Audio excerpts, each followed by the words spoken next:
Nesse vídeo eu vou te mostrar como um simples diodo pode salvar o seu circuito de ser danificado por bobinas elétricas, como é o caso da bobina desse contador aqui. Bobinas de contadores, de fechaduras, de solenoides, de motores, qualquer bobina pode ser extremamente perigosa para o seu circuito, especialmente se for um circuito de corrente contínua.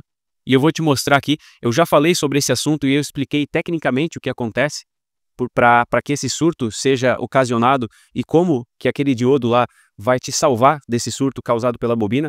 Então já tem vídeo teórico sobre isso, eu vou deixar um card aqui em cima para quem quiser acessar. Já tem vídeo também mostrando na prática como isso pode sim ser prejudicial. Eu fiz ao vivo, eu queimei um sinalizador de LED somente desligando a bobina de contadores de corrente contínua. Então ao desligar da bobina por algumas vezes já foi possível queimar sem a devida proteção, utilizando o diodo, né? Já foi possível queimar aquele sinalizador, então vou deixar esse vídeo aqui em cima também. E nesse vídeo de hoje eu vou trazer um subtópico, né, relacionado a esse assunto também, que é onde eu vou mostrar esse surto acontecendo. Aqui eu tenho um osciloscópio, que é um equipamento que nos permite enxergar a energia elétrica, né? A energia elétrica ela não é visível, mas através do osciloscópio é possível sim enxergar a forma de onda da tensão. Então, nesse circuito que eu montei aqui, eu tenho uma fonte 12 volts, tem um botão aqui que está escondidinho, tem um botão aqui em cima que vai acionar esse contador, e tenho a ponteira aqui do meu osciloscópio, ela está lendo tanto o positivo no lado laranja aqui desse conector, quanto o negativo no lado azul. Então, o positivo passa pelo botão e vem aqui nesse conector, esse conector alimenta o contador, alimenta também a ponteira, alimenta não, né, mas é lido aqui pela ponteira do osciloscópio. Nesse caso não tem tensão, a linha está plana aqui no zero. Se eu apertar o botão, nós temos aqui a tensão chegando aos 12 volts, 12 volts e alguma coisinha, e é a tensão da fonte, né, tensão nominal da fonte. Ela é ajustável, então dá para aumentar um pouquinho, diminuir um pouquinho. Se eu desligar, repara, no momento que eu desligo, nós temos um impulso muito rápido. Olha só, um impulso bastante rápido, mas que atinge uma tensão, um pico de tensão bastante grande. Cada uma dessas graduações aqui é de 10 volts, então, nesse caso aqui, pegou um pico de 20 volts. Mas se eu testar várias vezes, vocês vão perceber que vão ter pulsos ainda maiores. Ó, esse aqui já passou dos 20, está entre 25 e 26 volts aproximadamente. Esse aqui passou longe, né? 1, 2, 3, 4 graduações, até fugiu da minha escala aqui, esse impulso que passou dos 40 volts. E tem alguns que passam muito mais de 40. Então, nós temos uma fonte de 12 e impulsos aqui no sentido reverso, né? Reparem que a fonte está alimentando nesse sentido e nós temos um impulso no sentido contrário. Então, a polaridade, ela está ao contrário. E esse impulso contrário aqui, ele passou dos 40 volts. Então, eu não sei até que patamar que chegou aqui, eu precisaria mudar a escala para conseguir ver. Mas são impulsos aí de várias vezes o valor da fonte. Então, esses impulsos de tensão são o suficiente muitas vezes para queimar um sinalizador, para queimar algum equipamento eletrônico, para causar distorções em pesagens, por exemplo. É muito comum nos processos de pesagem ter problemas com os contadores. Então, tem solução, a solução é extremamente barata e é um simples diodo. Esse diodo aqui, especialmente, é o diodo que eu tinha aqui para fazer o teste, é um diodo de tensões mais altas, que eu estava utilizando para testar DPS de corrente contínua, então não precisa ser esse tipo de diodo aqui. Esse é o diodo que eu tinha, mas podem ser, inclusive, esse diodo aqui ele é pior, porque é um diodo que ele só vai, a queda de tensão dele é de 12 volts, enquanto que os diodos menores aí, dependendo do tipo de construção, é 0,7, é menos de 1 volt, né? Então o que vai acontecer com esse diodo de 12? Ele só vai conduzir, ele só vai apresentar o efeito dele a partir de 12 volts. Então esse surto aqui, ele vai deixar de acontecer, vai deixar de ser um surto, mas ainda assim eu vou ter um impulso de tensão de menos 12 volts. Então, enquanto eu tenho tensão em um sentido, no momento que eu desligo a fonte, esse sentido ele vai se inverter, ela vai dar um impulso de menos 12 e volta para o patamar normal. Então não vai ser suficiente normalmente para queimar alguma coisa, mas se você utilizar um diodo, esses diodos pequenos mais tradicionais, você vai ter um impulso negativo de somente 0,7 volts, então quase que acaba com o problema com um simples diodo.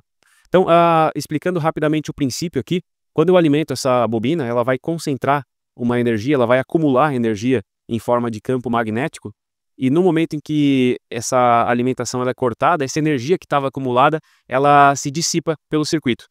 Essa dissipação, pelo fato da bobina ela variar, esse campo que está concentrado variar muito rápido, a tensão induzida no circuito é muito alta. A tensão induzida ela é proporcional à variação do fluxo e ao tempo.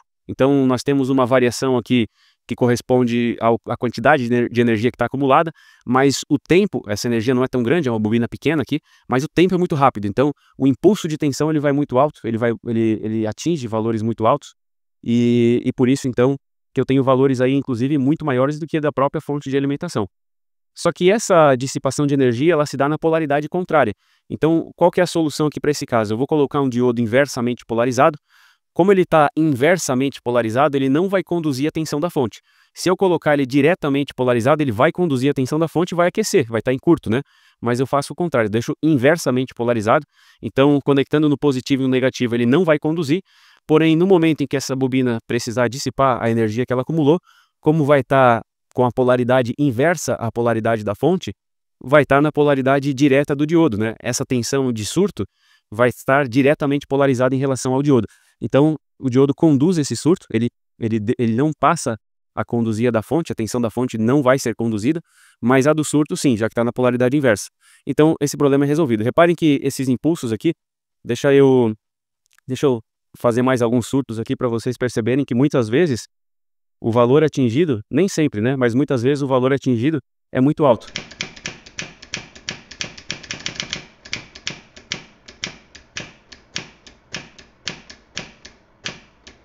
Bom, então nós temos uma amostragem grande aqui, vocês perceberam que várias e várias vezes os impulsos aqui são muito relevantes, né?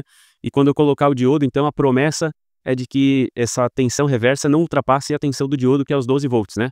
Como eu falei, se fosse um diodozinho menor, nós teríamos aí 0,7 volts apenas. Nesse caso vai ser 12. Mas é o diodo que eu tenho, né? Mas para explicar aqui já vai servir. Deixa eu ver se ele ficou agarrado aqui nos dois conectores. Ficou, tá firme, então vamos lá.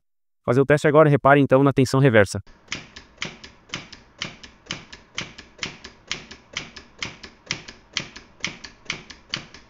Eu posso ficar o dia inteiro testando aqui que a tensão não vai ultrapassar a tensão do diodo. Então é assim que se resolve esse problema. Um simples diodo, polarizado inversamente à tensão da fonte, resolve esse problema de surto, então, das bobinas e nesse caso aqui dos contadores, né? Como eu falo aqui de montagem de painéis, de automação industrial, então você vai ter esse problema aqui em motores, isso aqui vale para a corrente contínua, né? Motores, bobinas de contadores, solenoides, geralmente vai ser esses três.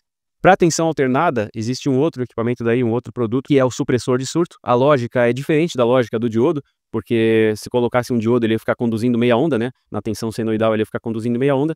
Então, na tensão alternada, nós não temos um problema tão significativo como na tensão contínua em relação a esses surtos de desligamento de bobina, mas ainda assim existe um problema com isso também em processos sensíveis, como é o caso da pesagem que eu já citei. Então, nesse tipo de processo, você pode sim ter problema. Agora, nos processos normais, em painéis maiores aí, quando se fala em surto por conta de bobina, você já não vai ter tanto esse problema, como nos casos dos painéis onde os contadores são alimentados com tensão contínua. Espero que essa aula tenha te ajudado aí a entender esse conceito. Se você ainda não assistiu, vou deixar esses outros 2 vídeos aqui na tela, para que você veja na prática o surto queimando um equipamento e para que você entenda também, de maneira mais detalhada, a teoria por trás da formação desse surto.